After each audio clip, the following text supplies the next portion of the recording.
রিম্পি, রবিবার তো আজকে স্পেশাল কিছু খাবার হচ্ছে নাকি আজকে? স্পেশাল কিছু না, সানডে যা হয়। আচ্ছা মানে গরমেতে স্পেশাল কিছু না।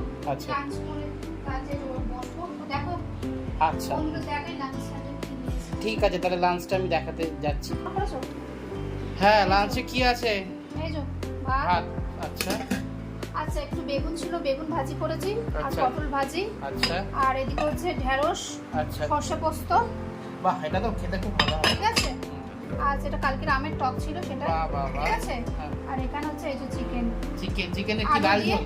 আলু দিয়ে লাল ঝোল, অল্প Very খুব একটা ঝোল করে ওকে। আচ্ছা। এটা হচ্ছে যে দুপুরের লাঞ্চ। আচ্ছা আচ্ছা আচ্ছা ঠিক আছে ঠিক আছে। আর বন্ধুরা সবাই তোমরাও লাঞ্চ করো। আচ্ছা আর এই গরমে বেশি কিছু করিনি, যতটা আচ্ছা। পেরেছি করেছি। আচ্ছা আচ্ছা ঠিক আছে, তো এভরিওয়ান, টাটা। টাটা। আমরা তাহলে আবার অন্য ভিডিও নিয়ে পরে ফিরছি।